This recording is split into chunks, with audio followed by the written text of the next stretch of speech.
नमस्कार दोस्तों, आज आपको कराते हैं मध्य प्रदेश के लोक नृत्य के बारे में। उसके बारे में इम्पोर्टेंट फैक्ट्स बताते हैं जो कि एग्ज़ाम में बहुत महत्वपूर्ण है ना। तो मध्य प्रदेश के लोक नृत्य के बारे में बताते हैं आज, है ना। मध्य प्रदेश के लोक नृत्य, मध्य प्रदेश के लोक नृत्य, है ना। मध्य प्रदेश के सभी लोक नृत्य हम आपको ट्रिक के माध्यम से बताएंगे जिससे आपको सरलता से याद हो जाए, है ना। तो इसमें पहला नृत्य है कर्मा नृत्य।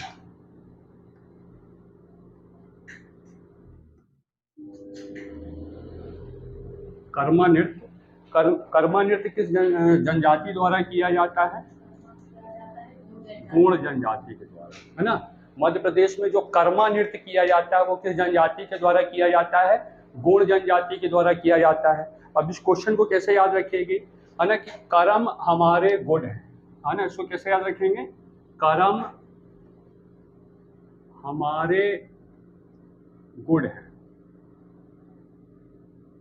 गुण है ना। इस ट्रिक से कर्मा नृत्य गोंड जनजाति के द्वारा किया जाता है, ये याद हो जाएगा, है ना। कर्म हमारे गुड है, गोंड जनजाति को हम गुड से रिलेट कर दिए हैं, गोंड जनजाति को हम गुड से रिलेट कर दिए हैं। कर्म हमारे गुड है यानी कर्मा नृत्य जो है किस जनजाति द्वारा किया जाता है? गुड यानी कि गोंड जनजाति द्वारा, है ना। गोंड को गुड जनजाति से, गोंड जनजाति को गुड से रिलेट कर दिए हैं।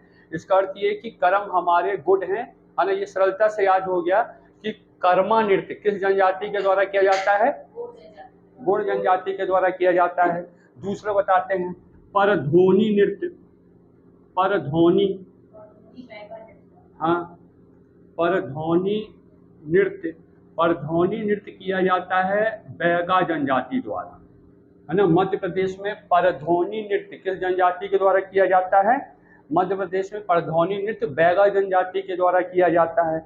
अब इसको कैसे याद रखेंगे? करधोनी जो कमर में पहनती हैं महिलाएं, करधोनी, करधोनी टूटेगी तो किस में रखेंगे आप? बैग में रखेंगे। करधोनी टूटेगी तो बैग में रखेंगे, है ना। करधोनी, परधोनी यानी कि करधोनी, है ना, टूटेगी तो किस में रखेंगे? बैग में रखेंगे।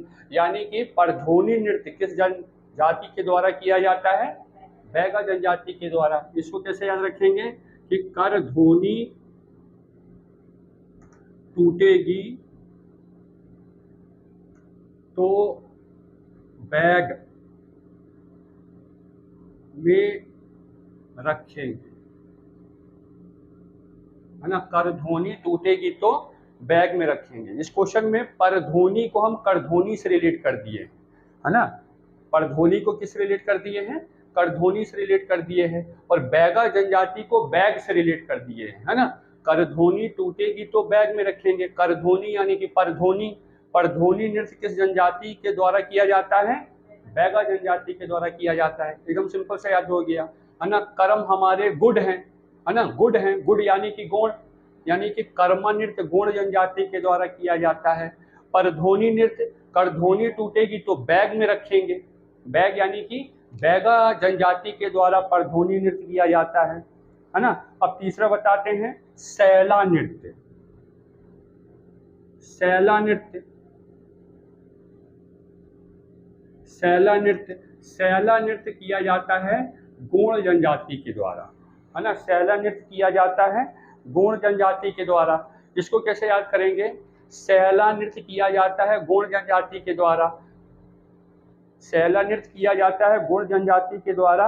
इसको कैसे याद करेंगे कि सैल करना है गुड़, है ना। सैल करना है गुड़, इसको सैल करना है, गुड़ को सैल करना है। सैल यानी कि सैला जनजाति और गुड़ यानी कि गोंड, है ना। सैल यानी कि सैला नृत्य और गुड़ यानी कि गोंड जनजाति। सैला नृत्य किस जनजाति द्वारा किया जाता है? गोंड जनजाति के द्वारा। अब इसको कैसे याद रखेंगे? सैल करना है गुड़, है ना। सैल करना है, किसे सैल करना है? गुड़ को सैल करना है। गुड़ यानी कि गोंड जनजाति के द्वारा सैला नृत्य किया जाता है। अब अगला पॉइंट करते हैं। अगला है हुलकी नृत्य किस जनजाति के द्वारा किया जाता है? हुलकी नृत्य, मध्य प्रदेश के नृत्य हैं ये सभी। हुलकी नृत्य, हुल्की नृत्य, हाँ, मध्य प्रदेश में हुल्की नृत्य किस जनजाति के द्वारा किया जाता है? मुरिया जनजाति के द्वारा किया जाता है।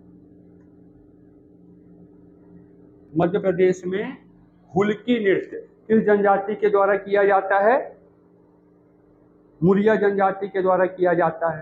जैसे ग्रामीण क्षेत्रों में जो बड़े बुजुर्ग रहते हैं वो क्या कहते हैं कि ऐसे हल्का फुल्का नृत्य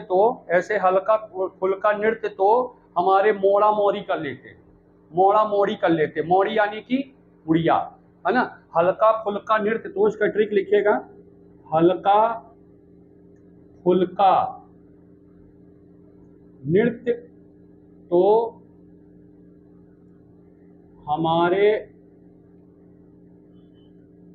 मोड़ा मोड़ी कर लेते हैं, मोड़ा मोड़ी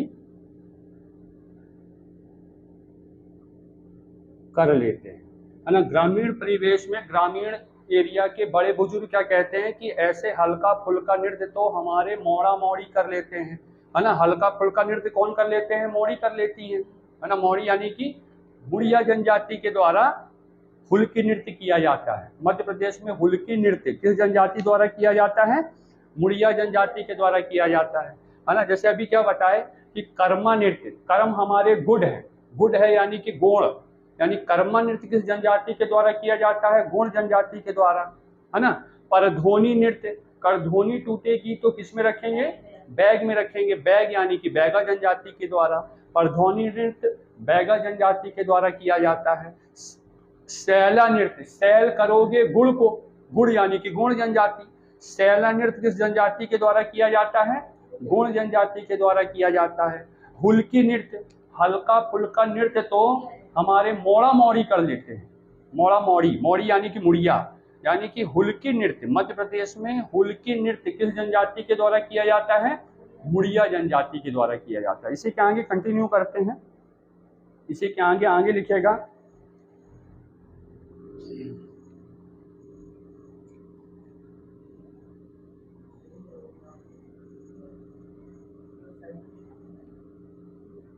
है ना। अगला पॉइंट इसी के आगे कंटिन्यू लिखेगा, अटारी नृत्य। अटारी नृत्य यानी कि मध्य प्रदेश में अटारी नृत्य किस जनजाति के द्वारा किया जाता है? भूमिया जनजाति के द्वारा, है ना। किस जनजाति के द्वारा? भूमिया जनजाति के द्वारा मध्य प्रदेश में अटारी नृत्य किया जाता है। अब इसको कैसे याद रखेंगे? जैसे गांव में जो कच्चे मकान बनते हैं उसके फर्स्ट फ्लोर को अटारी कहा जाता है ना। जो खपड़ेलदार मकान होते हैं उसके प्रथम मंजिल को क्या कहा जाता है? अटारी कहा जाता है। और अटारी हमेशा किस में बनती है? भूमि में, भूमि के ऊपर ही बनती है। तो इसको ऐसे याद रखिएगा कि अटारी हमेशा किस में बनती है? भूमि में, है ना। इसका ट्रिक याद लिखिएगा, अटारी, अटारी हमेशा भूमि में बनती है, भूमि में बनती है ना। इस ट्रिक से याद रखिएगा, अटारी हमेशा भूमि में बनती है, यानी कि मध्य प्रदेश में अटारी नृत्य किस जनजाति के द्वारा किया जाता है? भूमिया जनजाति के द्वारा किया जाता है ना। अगला पॉइंट इसी के आगे करते हैं, कहरवा नृत्य किस जनजाति के द्वारा किया जाता है? कहरवा नृत्य, कहरवा नृत्य मध्य प्रदेश में कहरवा नृत्य किस जनजाति के द्वारा किया जाता है? मध्य प्रदेश में कहरवा नृत्य गोंड जनजाति के द्वारा किया जाता है। मध्य प्रदेश में कहरवा नृत्य गोंड जनजाति के द्वारा किया जाता है। अब इसको कैसे याद रखेंगे? रवा, रवा समझते हैं सभी क्या होता है? सूजी, है ना। रवा और गुड़ दे दो, रवा और गुड़ दे दो। रवा यानी कि कहरवा नृत्य और गुड़ दे दो, गुड़ दे दो यानी कि किस जनजाति के द्वारा होता है? ये गोंड जनजाति के द्वारा होता है। रवा और गुड़ दे दो, इसका ट्रिक लिखिएगा, रवा और गुड़ दे दो, है ना। रवा और गुड़ दे दो, रवा और गुड़ दे दो। रवा यानी कि कहरवा नृत्य किस जनजाति के द्वारा किया जाता है? गोंड जनजाति के द्वारा। इस ट्रिक से सरलता से याद हो गया। कहरवा नृत्य, रवा यानी कि कहरवा नृत्य किस जनजाति के द्वारा किया जाता है? गोंड जनजाति के द्वारा किया जाता है ना, सरलता से याद हो गया। अब अगला पॉइंट करते हैं, भगोरिया नृत्य, बहुत इंपॉर्टेंट है ये, मध्य प्रदेश में, हाँ वेरी गुड, भील जनजाति के द्वारा किया जाता है ना। मध्य प्रदेश में भगोरिया नृत्य, मध्य प्रदेश में भगोरिया नृत्य किस जनजाति के द्वारा किया जाता है? मध्य प्रदेश में भगोरिया नृत्य किया जाता है भील जनजाति के द्वारा। मध्य प्रदेश में भगोरिया नृत्य किया जाता है भील जनजाति के द्वारा। अब इसमें वर्ल्ड मैच ध्यान रखिएगा, भा से भगोरिया और भा से भील, है ना, भा से भगोरिया और भा से भील, यानी भा से भगोरिया नृत्य कौन सी जनजाति करती है? भा वाली, यानी कि भील जनजाति। भा से भगोरिया और भा से भील, यानी कि भगोरिया नृत्य किस जनजाति के द्वारा किया जाता है? भगोरिया नृत्य भा वाली जनजाति से के द्वारा ही किया जाता है, यानी कि भील जनजाति के द्वारा किया जाता है। इसमें एक साथ साथ में एक और पॉइंट ध्यान रखिएगा कि मध्य प्रदेश की सबसे बड़ी जनजाति कौन सी है? भील जनजाति, है ना। मध्य प्रदेश में, मध्य प्रदेश की सबसे बड़ी जनजाति कौन सी है? भील जनजाति है ना। इसके बाद आगे करते हैं सुआ और डंडरिया नृत्य। हाँ, सुआ, इसको एक साथ बता देते हैं, सुआ और डांडरिया, सुआ और डांडरिया नृत्य किस जनजाति के द्वारा किया जाता है? मध्य प्रदेश में सुआ और डांडरिया नृत्य किया जाता है बैगा जनजाति के द्वारा, है ना। मध्य प्रदेश में सुआ और डांडरिया नृत्य किस जनजाति के द्वारा किया जाता है? बैगा जनजाति के द्वारा किया जाता है। अब इसको कैसे याद रखोगे? सुआ का अर्थ क्या होता है? तोता। सुआ का अर्थ क्या होता है? तोता। सुआ को डंडे से मारो और बैग में रख लो, है ना। कैसे याद रखेंगे इसको? सुआ को डंडे से मारो और बैग में रख लो, है ना। यानी कि सुआ और डांडरिया नृत्य, सुआ को डंडे से मार के किस में रखेंगे? बैग में रखेंगे, यानी बैगा जनजाति के द्वारा किया जाता है। इसका ट्रिक लिखेगा, सुआ, सुआ यानी कि तोता, सुआ को डंडे से मारो और बैग में रख लो, और बैग में रख लो,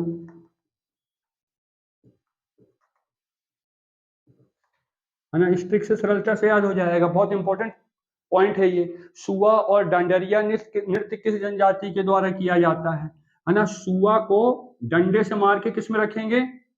बैग में रखेंगे। बैग यानी कि बैगा जनजाति के द्वारा किया जाता है ना। अभी क्या बताए कि अटारी नृत्य कहाँ, किस जनजाति के द्वारा किया जाता है? अटारी भूमि में बनती है, भूमि यानी कि भूमिया जनजाति के द्वारा किया जाता है। कहरवा नृत्य किस जनजाति के द्वारा किया जाता है ना। रावा और गुड़ दे दो, है ना, कहते हैं ना, रावा और गुड़ दे दो, गुड़ यानी कि गुण जनजाति के द्वारा कहरवा नृत्य किया जाता है।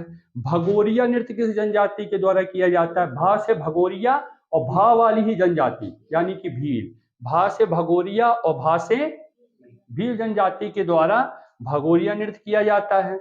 मध्य प्रदेश की सबसे बड़ी जनजाति कौन सी है? भील जनजाति है। अब अगला क्या बताएं कि सुआ और डांडरिया नृत्य किस जनजाति के द्वारा किया जाता है ना। सुआ, सुआ यानी कि तोता, सुआ को डंडे से मारो और किस में रख लो? बैग में रख लो, यानी कि बैगा जनजाति के द्वारा सुआ और डांडरिया नृत्य किया जाता है ना। अब इसी के आगे और अगला कंटिन्यू करते हैं, है ना।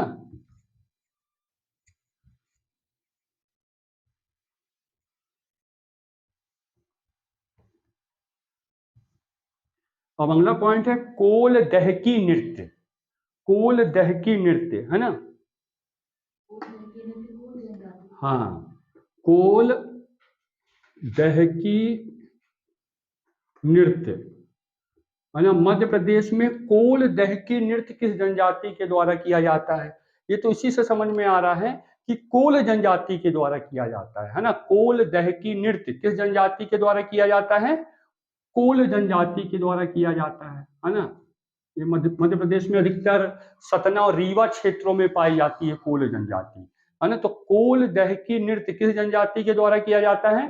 कोल जनजाति के द्वारा किया जाता है। इसी के आगे लिखेगा अगला पॉइंट कि खम्ब स्वांग नृत्य किस जनजाति के द्वारा होता है?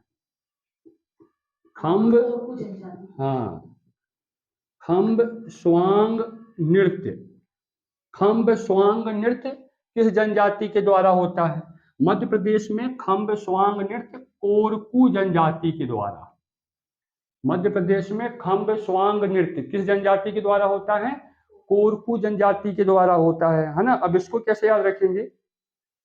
खम्बा जो होता है ना, खम्बे को ऊपर चढ़ने के लिए कैसे चढ़ते हैं?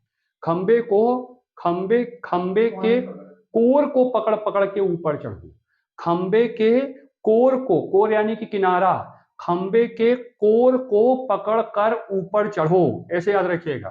खम्बे के कोर को पकड़कर ऊपर चढ़ो, है ना। इससे सरलता से याद हो जाएगा।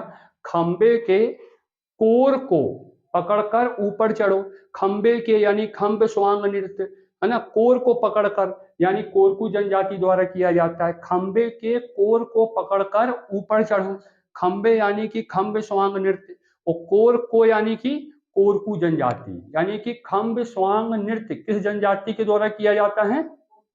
कोरकू जनजाति के द्वारा किया जाता है ना। अब अगला पॉइंट करते हैं।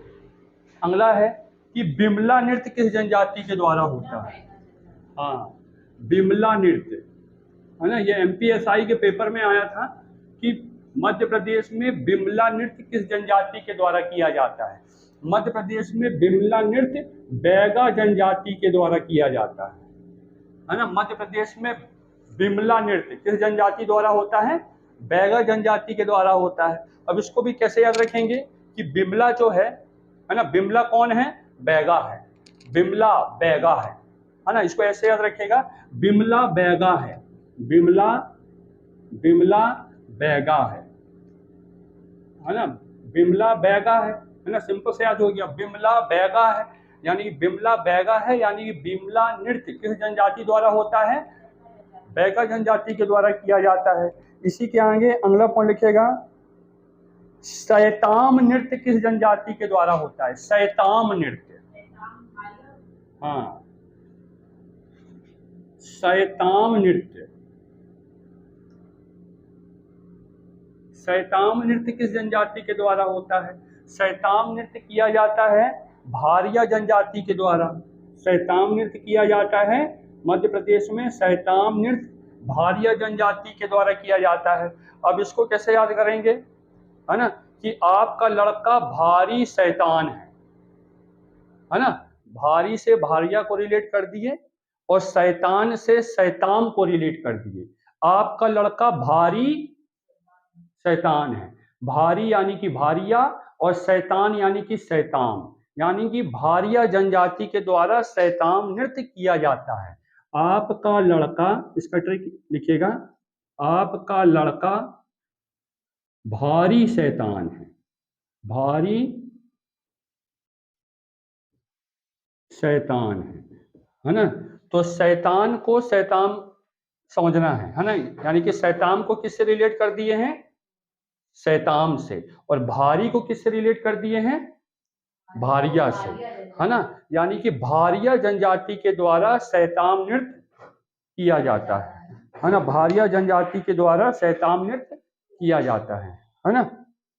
चलिए, ये हो जाएंगे अपने मध्य प्रदेश के महत्वपूर्ण आदिवासियों के द्वारा किए जाने वाले लोक नृत्य, है ना। इसके साथ साथ जो अभी वैकेंसी आई है उसके बारे में अभी आपको बता देते हैं, है ना।